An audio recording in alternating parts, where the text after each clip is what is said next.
Hello and welcome.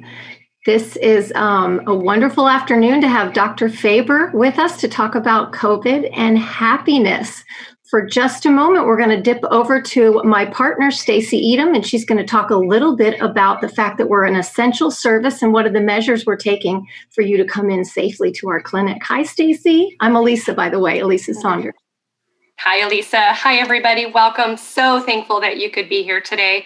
And we just want to let you know here at Amen Clinics, we are absolutely here for you.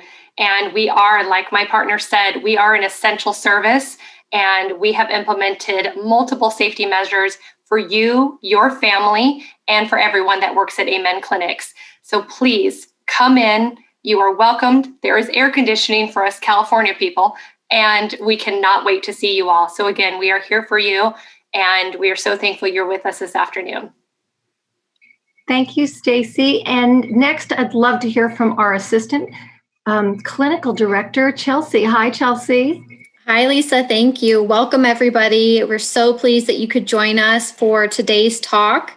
Dr. Faber is an essential worker, and he is essential to our LA team. He is just one of our incredible docs at our clinic, which is located just north of LA in Encino. We are a brain scan clinic. We specialize in doing SPECT scan and using that technology to inform the diagnosis and treatment of our patients. And one of the hallmarks of our program is that each patient is paired with a patient outcome manager that follows them through their evaluation journey, does an extensive intake with them, and serves as their case manager from start to finish through the process. It's something we're really proud of, and I hope that you, your patients, your loved ones have an opportunity to experience it for yourself sometime. I'll hand it back over to Lisa so she can make an introduction of Dr. Faber. Thank you, Chelsea. So first of all, I'd like to say Dr. Faber is amazing. We are so blessed and grateful to have him as a doctor, as our psychiatrist at the LA Clinic. And here's some of his credentials. I'm going to read them, so forgive me if I make any mistakes. Dr. Faber is a clinical and forensic psychiatrist, child psychiatrist, and adult psychiatrist at Amen Clinics. He has more than 2 decades of experience in child psychiatry, adolescent psychiatry, and adult psychiatry, and pharmacological management, treating patients in clinical, private practices in Colorado, Georgia, and California. In addition, his work at Amen Clinics, Dr. Faber is the president of BrainSource, a corporation founded to teach adolescents how to build successful lives. Supporting the work at BrainSource, Dr. Faber is creating a series of programs to help guide teens to go from being good students to great leaders, which is amazing, Dr. Faber. Dr. Faber was formerly the vice president and medical director at Value Options Public Service Division, serving 1.1 million members. Prior to his role, Dr. Faber was the national medical director, Behavioral Health Division at Humana, and received the Century Award from the Humana Board of Directors. Since working at Amen Clinic, Dr. Faber has also written a book, Escape: Rehab Your Brain to Stay Out of the Legal System. The book was written as a step-by-step instruction on how individuals involved in the legal system can rehabilitate their brain. Statistically, over 85% of those who have been incarcerated have brain problems. The book focuses on 5 areas to help individuals work on implementing disciplines to never return to that system again, which is also amazing. Dr. Faber is a double board certified child and adolescent psychiatrist and adult psychiatry by the American Board of Psychiatry and Neurology. In addition, he is a board certified physician of anti-aging and regenerative medicine. After completing the Fellowship of Metabolic Medicine, Dr. Faber received his Bachelor of Arts degree in biology at the University of St. Thomas. From the University of Minnesota, Dr. Faber completed his residency in adult psychiatry and went on to receive the Fellowship of Child and Adolescent Psychiatry at Harbor UCLA Medical Center in 1991, as well as the Fellowship in Forensic Psychology at USC Institute in Psychiatry and Law in 95. Wow, that's a lot, Dr. Faber. So with that said, I cannot wait to hear what you're going to tell us today. So without Well, further, there you go. thank you, Elisa. Thank you for the very nice introduction. Now, the only thing I have to say is this is, with all the accolades, the real important thing is, hey, can we give you guys some good information? And I think likewise both ways, because this is a hot topic today. So with COVID and happiness. So I thought what I'd do is I'd kind of give a brief intro, some of the things I've witnessed, both from a data perspective and just from an office clinical perspective. And then we leave the door open. I think there's a lot to talk about, and there's a lot to learn for all of us just from what's out there. So that said, about 3 months ago, I'd reached out to McLean Hospital at Harvard, and they've got what's called a management-based information system, which is a fancy way of saying, hey, if you have an emotional difficulty, you have insurance, every time you go in and you see your provider, you fill out all these questionnaires and forms, and you have an idea about how that patient's doing beforehand. So long story short, McLean keeps all this data, and they've done this for 4 or 5 years now. And lo and behold, I wanted to hear what their system was, and they showed me, look what's happened since COVID has happened. And they measure like the level of just sort of population stress per month. And when March, April, kind of May hit, the numbers were going up 2 to 3, not like 50%, but 2 to 3-fold the amount of stress within people's life. And it's like, wow, this is really kind of dramatic. I mean, this is a lot more than I kind of expected myself. So just from a numbers perspective, which is a lot less personable, things are and continue to still go up. Just a couple thoughts. I mean, initially when this hit, I was having a lot of families call with their 15 to 17-year-olds who were having a lot of emotional difficulties anyhow. And now they were locked in the house with their mother and father. And the mother and father, who were working at home, were now having to deal with the angst of their 15 to 17-year-old throughout the day while they were doing what you'd call homeschooling. Whether schooling was happening or not, it was kind of hard to tell. But I was like, wow, this is kind of the start of what seems to be some really kind of challenging times. It went from there, and I'm just talking, personally here, some of the things we've seen.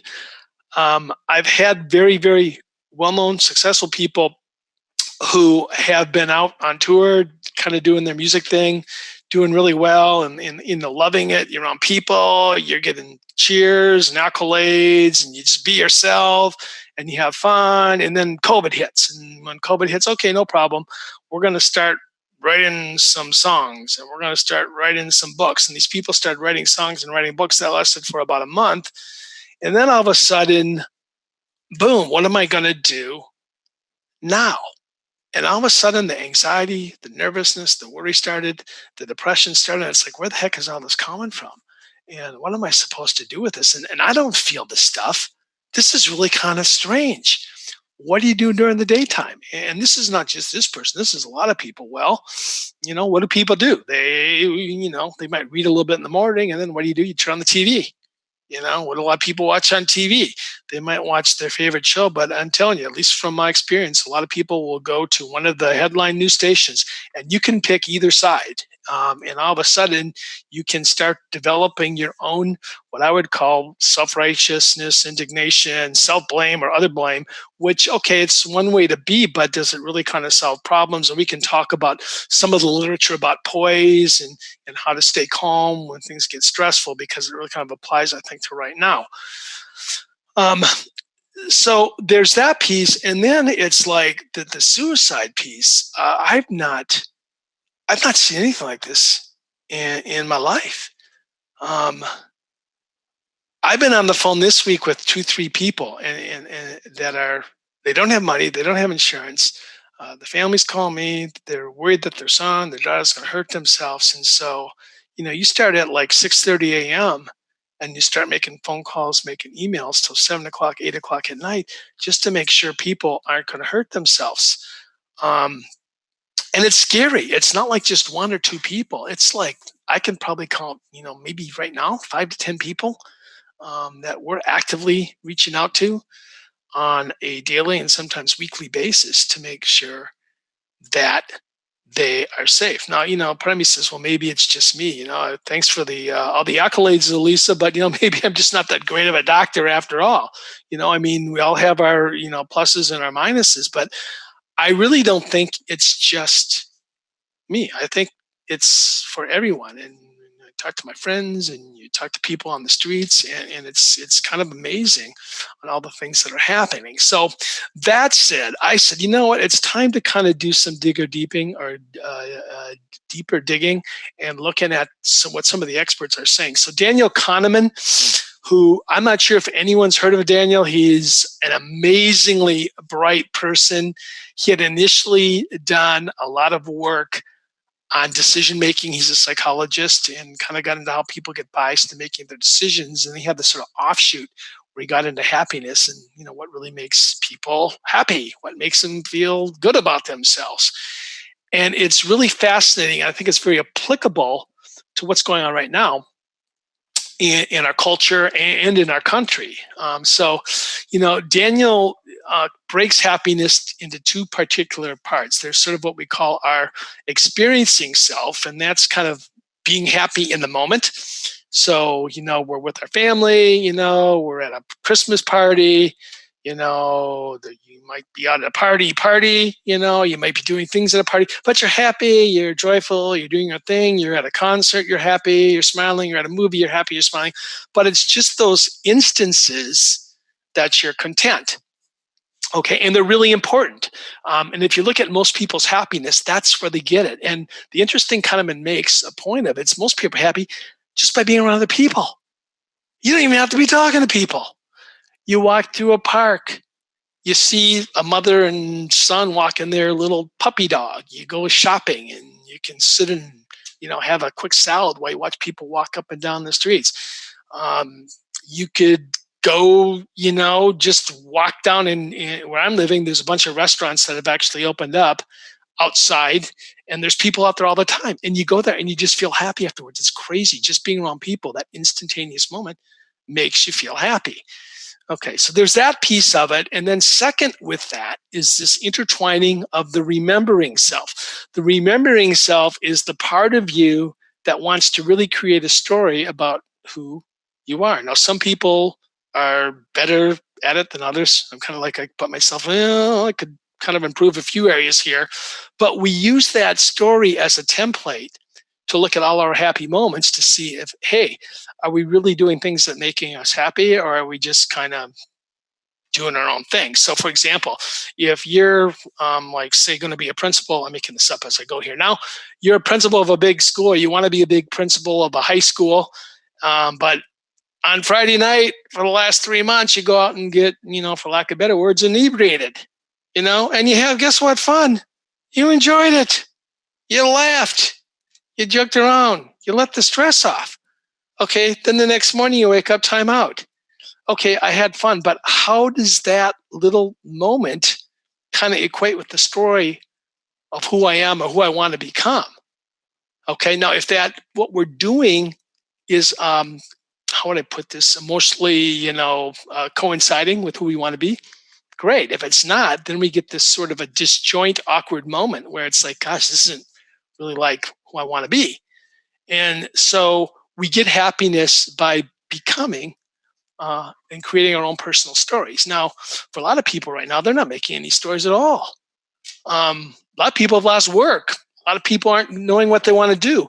I live on the west side of LA, which means there's a lot of people in entertainment. So what does it mean? It means there's a lot of agents, there's a lot of publicists, there's a lot of singers and other people, and they're basically shut down. I mean, I've got publicists right now who haven't worked for 8 to 9 months. A very well-known Academy Award-winning actress, her publicist, her company's out of business.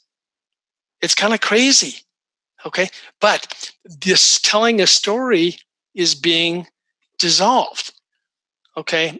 Second, a lot of ways just naturally we want to find happiness, like going outside, going to the park, taking a walk, have been taken away, okay? So what does that leave? It leaves other opportunities, if you want to call them that, to be happy that may not be so constructive at home, like, going to the liquor store, drinking, or doing whatever here in California. which may take away the pain for an instant, but it doesn't take away the totality of the experience. So the question right now I see for people living through COVID is the following, is one, how do we create constructive, experiential, in the moment happiness? And how do we create a story? And for a lot of people, that's hard. But in my practice, one of the things I've been trying to do is help people do both, which gets into, for a lot of people, if the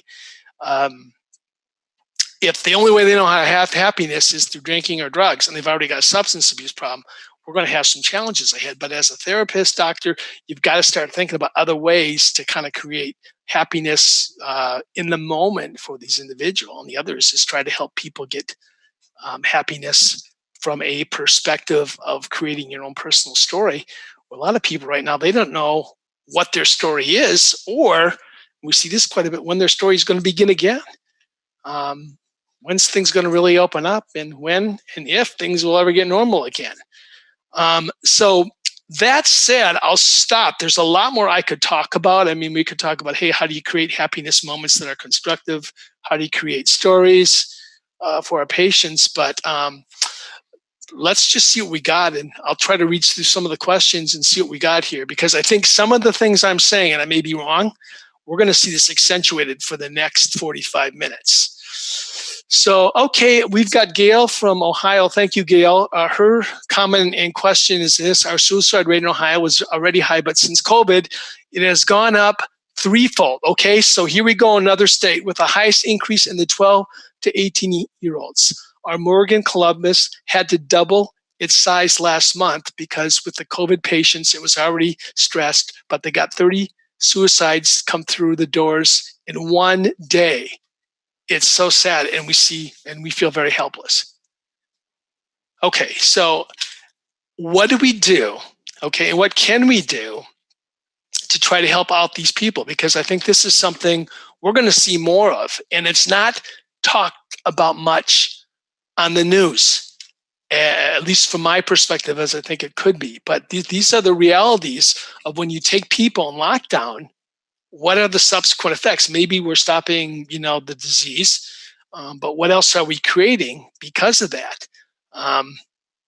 So here's sort of my thoughts on it: is and I'm speaking to myself as I say this, we got to kind of look to the higher cause right now and say that we might have to go where nobody extra goes, where no one else goes, and that's the extra mile, to try to do things to help save people's lives. I mean, sometimes we think, oh, well, they're going through something that's not that big. Well, I can tell you that things are going.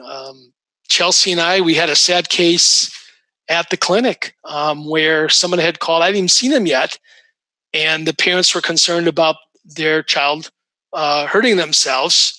And so we called this person on the phone. We talked to him, and then we talked to his family, and we said, listen, we haven't seen him yet. If something gets more traumatic, call the local authorities. You have to take the step. Well, they called the local authorities, and unfortunately, and I'm telling you, it was not easy. The next 2 days later, I called the family, said, I wonder how he's doing for our meeting. And they said, well, Bill, that's not his name, I'm making this up, passed away, took his car and went off a bridge. And I was shocked. And of course, it's like all of us, we'd be saying, what else could we have done? What else could we have done? And maybe we could have, maybe we couldn't. But the reality is, this is coming. The other thing I think is we got to talk to people. I talked to Chelsea right afterwards, which helped me. And then I've got lots of other support from the leadership team. So for those who are feeling helpless, this is not a time, from my perspective, to kind of keep these things in, but we got to get it out. And I do think, and this is just me, we got to start letting our local public leaders know what is happening right now to our communities is not necessarily all saving people from getting COVID, but there's other ramifications as well. So I throw that out, and sometimes I wish I could have you guys speak as well. Gail says, I think we have to work to find the opportunity in this odd time. This can be so helpful in creating an interesting storyline during COVID. Okay, I think the opportunity is going to be in innovation, in our own creativity. And as we're talking about this, if you guys have ideas, okay, because I've seen therapists and people in the field, they're starting to burn out. And if you guys have ideas while we're talking about this, please throw them out here and we can talk about this as well. Let's see, I've got Stacy asks, how do you find a story in the moment of happiness? Or how do you find a story and in the moment happiness during this pandemic? Okay, so this is a great question. And this is kind of where your story isn't going to be tomorrow or probably the next day. Okay, it may be a month from now. It may be a year from now. Okay, but each of us has a purpose. And I really believe this. There's something inherent in all of us where we're empathic, we're caring, but we're out to help. So what can we do to make a difference? I'm going to tell another story here in a second. Then I talked to somebody the other night, but in fact, I'll just tell the story now. And I think I told Chelsea this story. I got home on a Sunday in the morning from getting a couple donuts. Probably shouldn't say that loudly, but it was Mother's Day, so it was Mother's Day. And I drove past Santa Monica Boulevard, and there was this like tent, homeless people, about a quarter mile from Beverly Hills. And it's like, gosh, this isn't something we typically see. I'd seen them the day previously, but that day, there's all this garbage and trash. And it's like, oh my gosh, this is not looking good. So I thought, well, what can we do, or what can I do? And part of me says, well, just stay at home, turn on the tube. There's not much I can do. And I started thinking about it. It's like, well, maybe I can go bring a couple donuts up there and bring some trash bags and let them clean it up.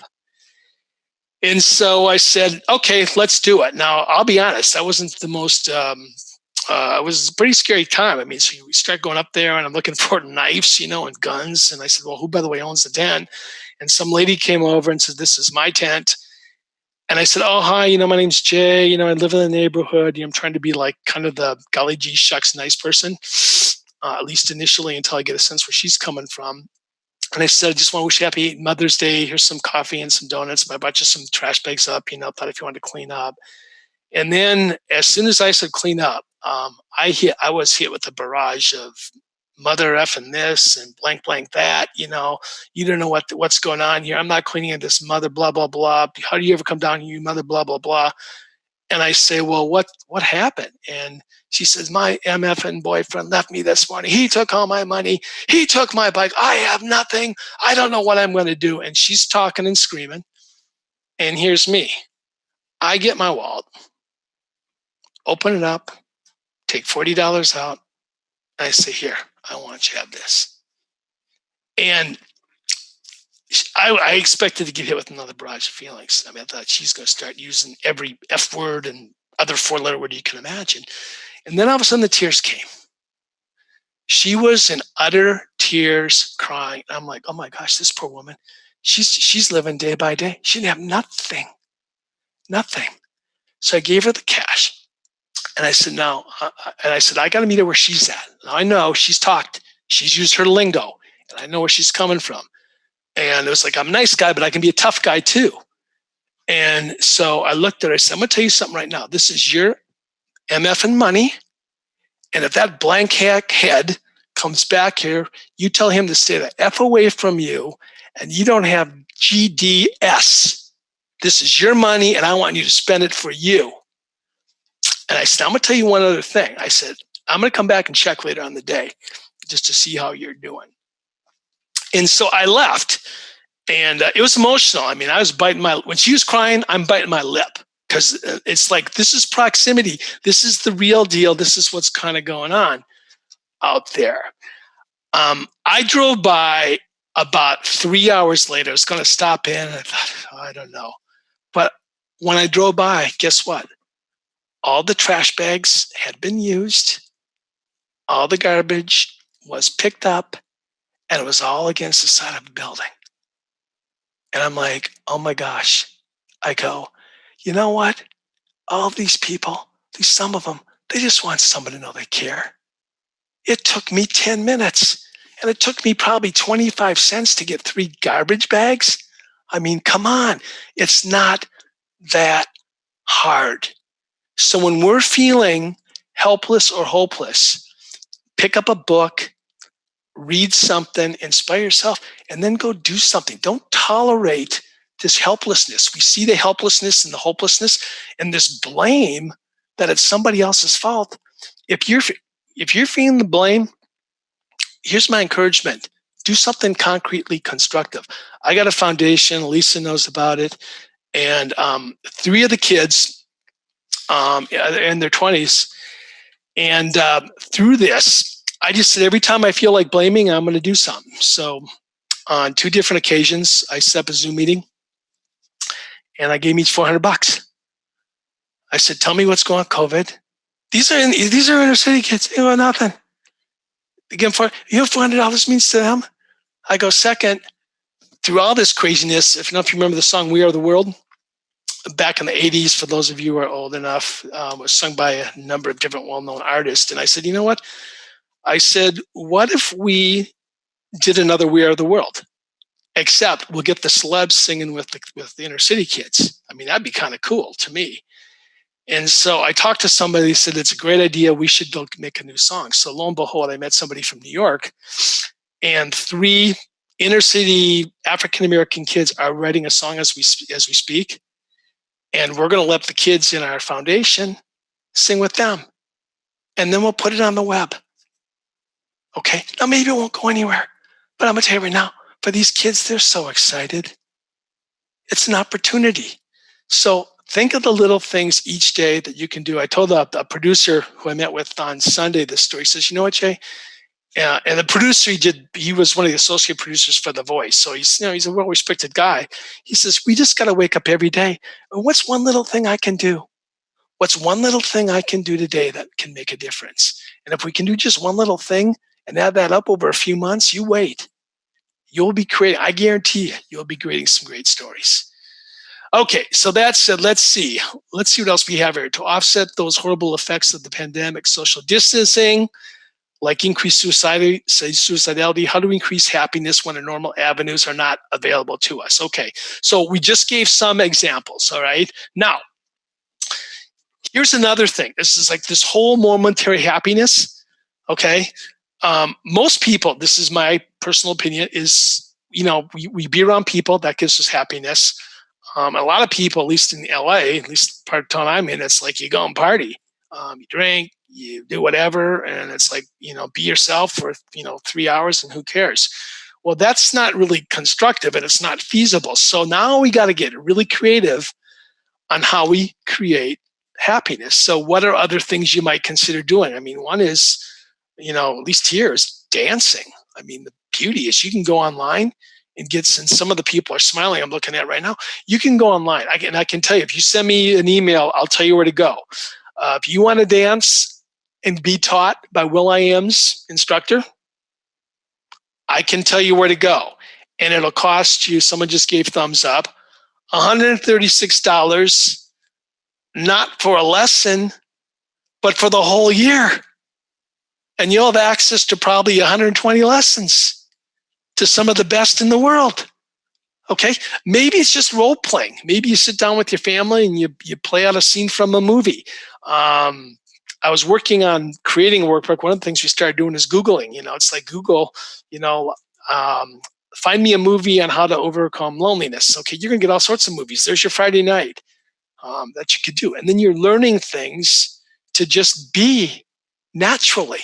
Okay, so if there's any good thing right now that I've seen come out of this, is really being forced to learn how to naturally be within. So that's the momentary happiness. Okay, the stories we kind of talked about. You might talk with some of your friends. Where do we find purpose? What do I mean meaning? How do you make a difference? I gave you some things, that me and my foundation have done in our community, but you guys could come up with anything. All right, that's it. Any advice for this is from Emma. Hi, Emma. I can't see you, but I'll say hi anyhow. Any advice for elderly people who are living in fear of contracting COVID and as a result are isolating themselves from their family? Oh my gosh. I mean, is this not a huge one? Okay. And if any people are vulnerable, it's that particular group. Okay. So a couple thoughts is this is where I think technology can at least play a part in the solution. I mean, we're doing Zoom meetings now. Is any way we can do FaceTime, Zoom meetings, surprises, just, doing a hi there, shout out, call it what you want, maybe getting them some surprise and having it mailed to them, do an Amazon, just go on and send them something they didn't expect to get and then call them later to the day. Okay. Let them know you care.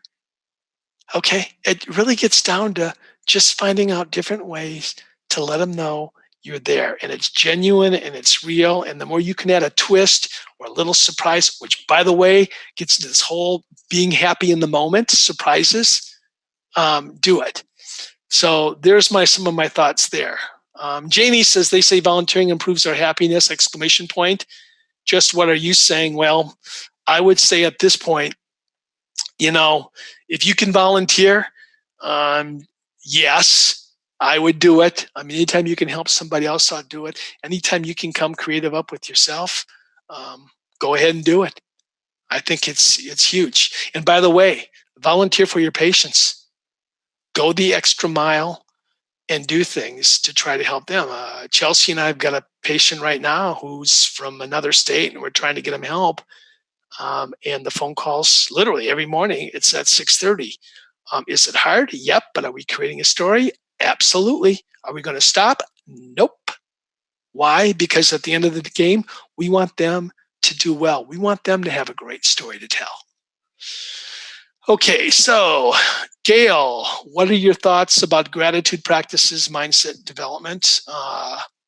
Yeah, huge, really huge. People, and by the way, if there's meditation techniques that you've got, throw them out here this way. One technique I love is there's Mark Devine, who used to be a Navy SEAL. Now, this is what the Navy SEALs do, okay? When they're out in the middle of Afghanistan, there's people rifling at them 3 different ways.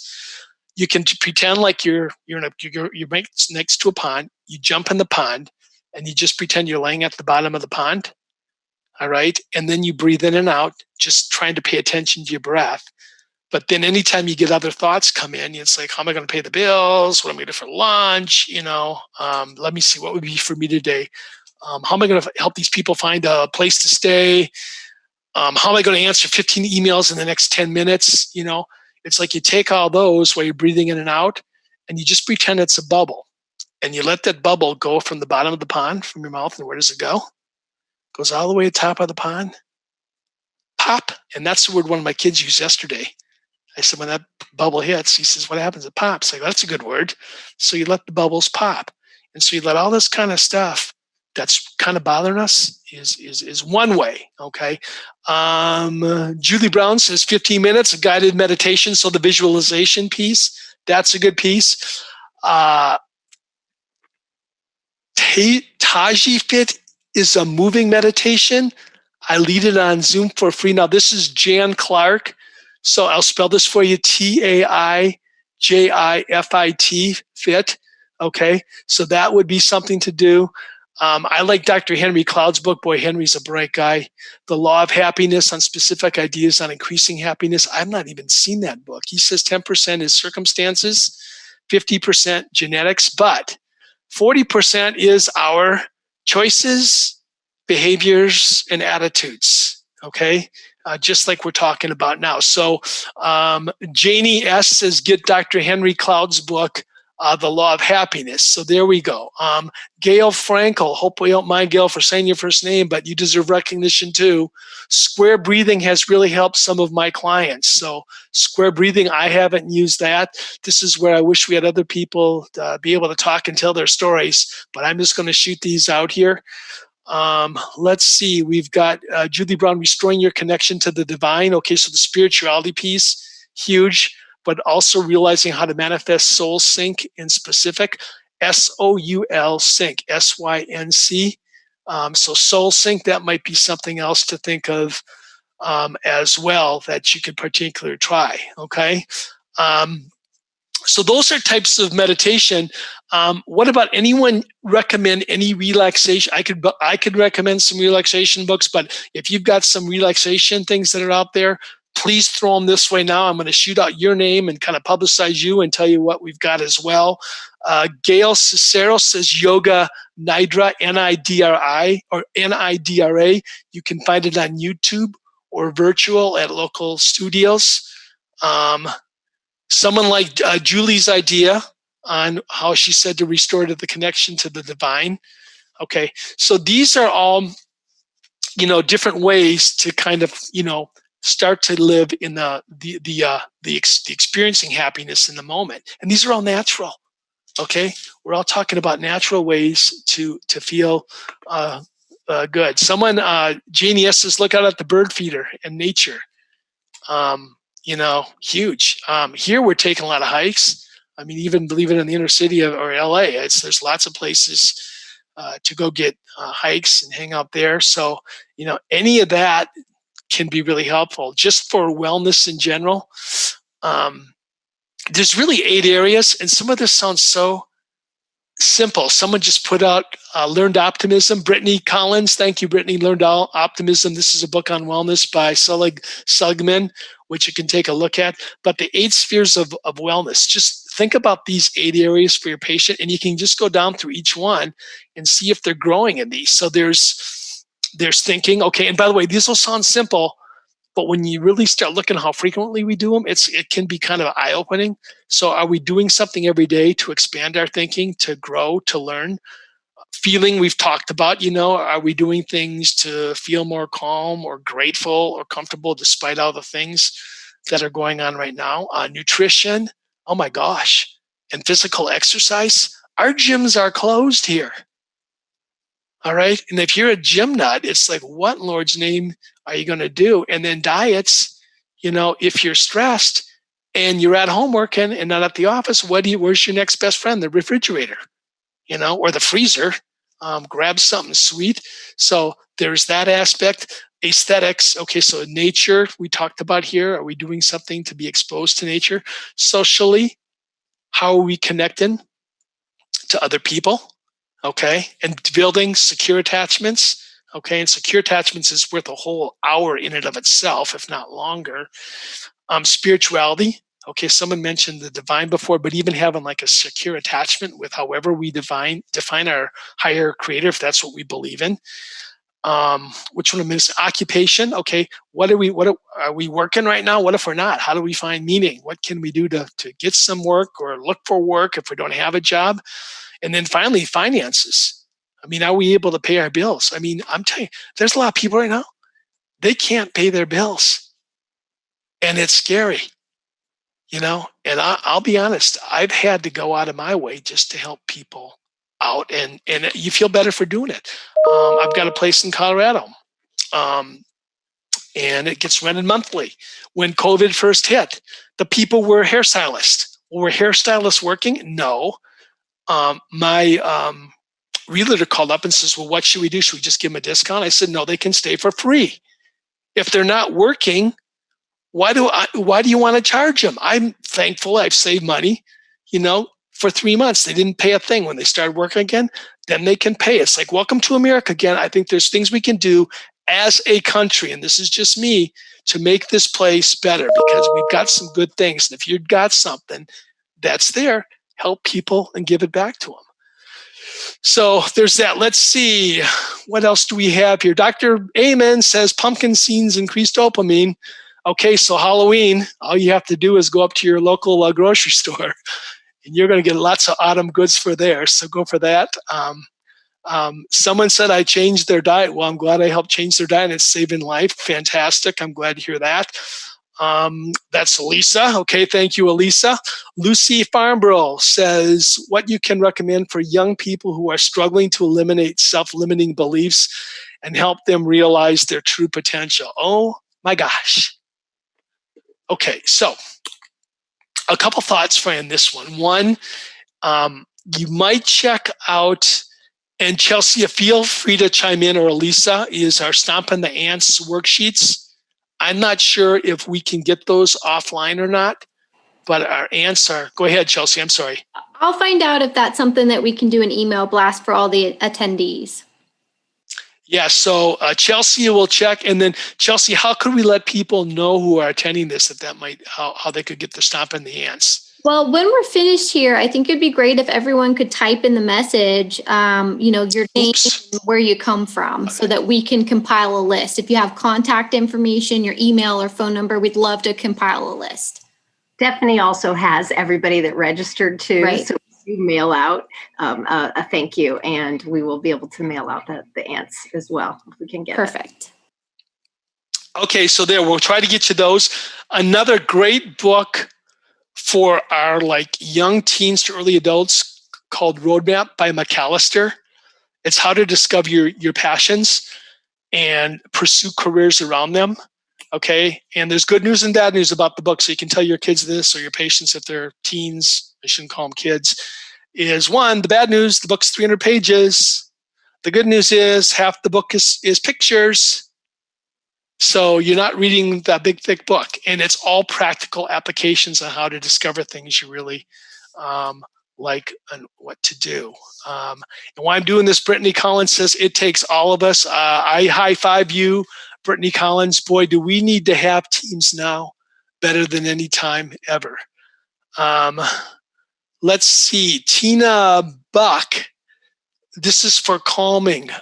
Cook's Hookup, otherwise known as vagal nerve calming, and then the book The Artist Way, which is great. Then she talks about journaling or singing. Singing is huge. So if you play an instrument, or even if you don't, she says go to YouTube. You can get some great songs just to sing along. You can do your own personal karaoke at home. Breathe to Relax. I believe that's an app. If I'm wrong, please let me know about that. So there's a few things that you can do. Julie Brown says, my son's an artist, and I introduced him to a friend who looked at his work. It changed my son's energy completely. He was so inspired. Okay, so there's something else, is have your kids. Boy, what a great idea. Have your patients, or if you've got kids or young adult, have them make or create something and then give them some feedback. Huge. And feedback, a lot of times we avoid feedback because sometimes it's not so pleasant, but you can kind of walk through that too. But getting some kind of feedback is really huge. Mentorship. Okay. Thank you, Julie Brown. Again, having somebody in your life outside that you could reach out to would be really helpful at all. Setting up an art station. This is, oh my gosh, this is so cool. Setting up an art station for family art time is great for the brain. Commit to 30 minutes of art time per day. Okay, that would be great. I've got one of my friends who's in the industry. He's got his whole art room, and it's like his minor little abode. So if you had an art room for your kids to go kind of hang out and play in, and then you could come up with creative stuff for that. And I'd be willing to bet. It's like, I don't know how to draw. I don't know how to paint. Well, go to YouTube. You're going to find all sorts of crazy ways to learn how to paint. If you have a computer, and depending on where you're kind of at, you can get programs like Photoshop for $10, $15 a month and do electronic painting. And you can have a blast. So there's some ways to grow, develop, and discover who you are and what you can become. Now, what's interesting about all this, what we're talking about so much so far, the people, my experience, have had the hardest time are the extroverts. Okay, they love being around people. They love talking. They love joking. And people feed off them. But now we've had to kind of become introverts. And it's like activities like this, you start to discover who you are internally. And it can be really fun because you're creating something you can see externally, but it's really coming from you inside. So that would be something as well. Jeff P. says, if you're overwhelmed with COVID-19, help's available. You can call professional at 833-986-1919. Thank you, Jeff P., for that. And Stacy said thank you for that as well. So thank you, Stacy, for that. Give them a thank you. Okay, so this is kind of weird. It's like no one's even talking except me, except for Chelsea. She threw in a few things, but we're all kind of interacting. So this is kind of how we get, flexible. We learn ways through all of this to be flexible and connect. Okay, it's wonderful. And it's like, to me, I almost feel like saying, you know what, welcome to America. This is where we get to be creative, we get to be innovative. And when people tell you you can't do something, we come up with other ways to do it. Let's see, what else do we have here? Someone said make a fairy garden or make terrariums with big glass jars. Now, I don't know much about fairy gardens. Does anyone know much about fairy gardens? If we do, I'd let you talk. If I can't let you talk, is there a website we can go to find out about fairy gardens? I'll say that if that comes up here for us all, okay? Gail says, I love setting up the family reward jar. Okay, as an example, if the family walks X number of miles in a week, the family draws a slip out of the jar on Friday night for a big fun activity. That sounds like fun. The slips of paper should have fun little family activities such as setting up popcorn bar and having movie night. I think the surprise element, huge, is important. I totally agree on the surprise piece. Kids and adults can make slips to fold up and put their ideas in the jar so everyone's in on it. Okay, so that's awesome. I mean, can I come to your house, Gail? I want to come. I'll come up with some ideas. Okay, Stacy and Elisa might want to show up as well, as long as you live in California. Okay, let's see. Janie says, call the local garden center. Okay, so for fairy gardens, I'm hoping this is right. They do classes. Okay, so you might check about fairy gardens at the local garden center. And then Gail says you can, so I'm assuming that's with the fairy gardens. This is a good one from Erica Williams. I started a vegetable and herb garden in March, and after 20 years, I'm no longer on antidepressant medication. Being out in the sun, but also having my mind focused on the garden helped change my mood and my attitude. I mean, wow. I mean, does that not say it all? It's like, what happens when we start taking control of what we allow ourselves to experience and what we eat? Okay, so I mean, this is the kind of stuff, and I think this is important, especially now. This is a great story. Eric, I'll probably remember this one to tell some of my patients, okay, who are struggling with depression and feel helpless as well. Dr. Amen said to use a light box during the day to increase light and mood. Okay, so if you want to get light boxes, the light boxes, it's, for those who don't know, there's a little light box you can put in front of your face, usually in the morning, sometimes at night. We sell them at our clinic. I'm not necessarily trying to buy ours, but you can check. Stacy, Elisa, you might know how much they cost. I think it's like $50 to $80, which compared to what they were 10 years ago, that's a lot less expensive for that. So that would be something. Let's see. Nancy says she's sorry she has to leave early. Thanks so much. We miss you, Nancy. Come back to the next one we have next month. Okay. Let's see. Stacy says this has been helpful. Great. Okay. So I'm glad this has all been really helpful. We've got about maybe 10 minutes left. I was going to share one little thing with you to think about as we kind of close here. I've done a lot of research just on stress and composure over the last couple months. One of the things I do is I get up early, read leadership books, and then I journal and save all my quotes. So I've got probably now over 1,200 quotes over 20 years of doing this. But the big thing we're learning about stress is each of us on average, and this is from research, experiences at least 30 frustrations a day. Okay, 30, that's all of us. We could pick them as we go. I mean, everyone thinks if you got money, you do well. Well, you could. If you don't have money, you're going to have frustrations anyhow. But we all have 30. Now, we have 3 choices on how we deal with those stresses. 1, we can blame somebody else. We can withdraw. Or 3, we can take a much more solution-focused approach. The research is showing that when we blame others, we create more disharmony, distrust, not only within ourselves, but just our whole group we're with, whether it's at work or your family. And if you're with your family and you're blaming whomever right now for the virus, think about what that might be doing to how it's affecting your family. And a lot of people will blame because it keeps them alive. You feel more alert and energetic because once you let go of that, okay, The other option is we get more dejected and more withdrawn.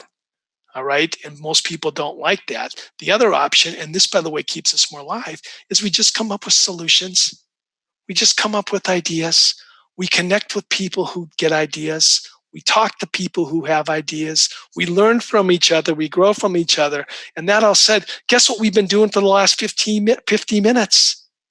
This is all we're doing, is trying to come up with some solutions to some really difficult times. So I throw that out. As something. Okay, so role B, this is good. Ideas sound great, but the actions to do so is an issue. I mean, actions, thank you. Whoever, I hope I'm saying your name right, is huge. Kind of what we do is of who we say, just great. And I'm going to kind of read these as we go here too. Janie S. says she's got to go. Thank you very much. You're welcome, Janie. I want to see if I can find this quote because it really kind of hit home. This is about the self-blame.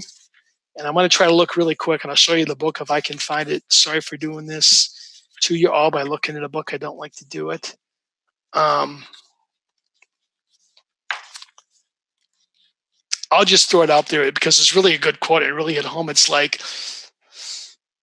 if you're looking to change things and you don't first look at yourself, then you're really kind of wasting your time.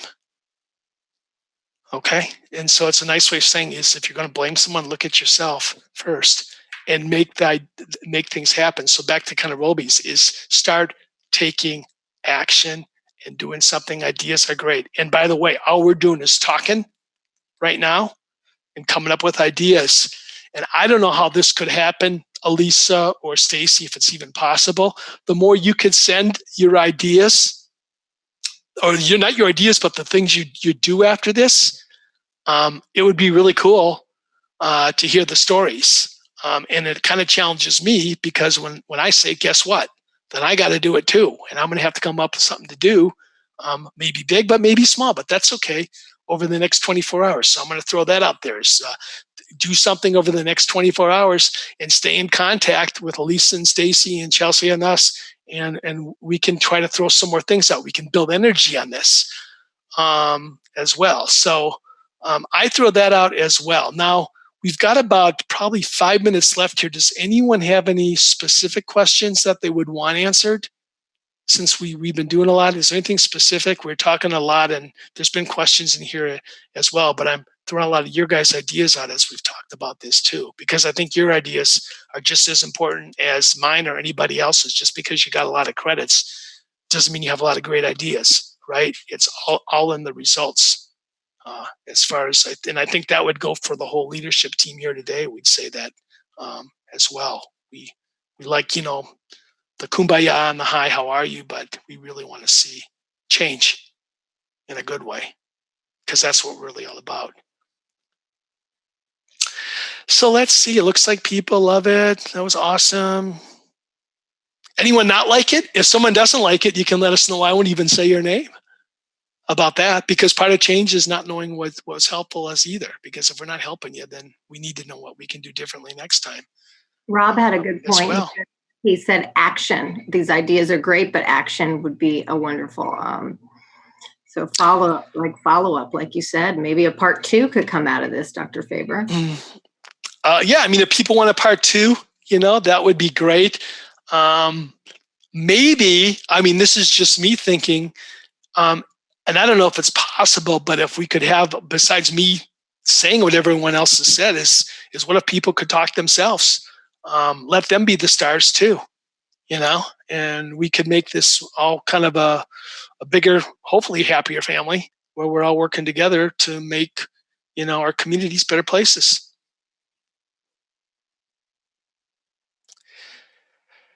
So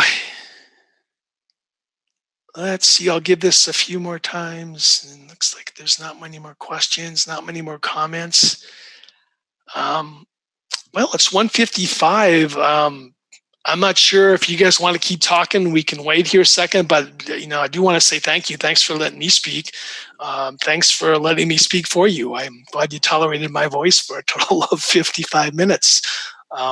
And I hope I was able to allow your voices to come out as well as mine. We've got a serious situation with COVID, and I'm hoping that some of the lockdowns personally start to loosen up, because I do think it's having an effect on the psyche of our Americans. And at that, I close, and I wish you all the best.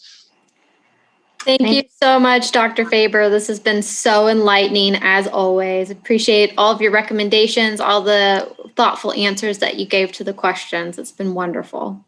Well, thank you for having me. I feel honored. I really appreciate it. Everyone have a great day. Thanks again, Dr. Faber. And I think that this was wonderful. So we'll look into a part 2 interactive style. Bye-bye, everyone. Bye, everybody. Bye-bye. Thanks so much. All right. Take care. Bye-bye.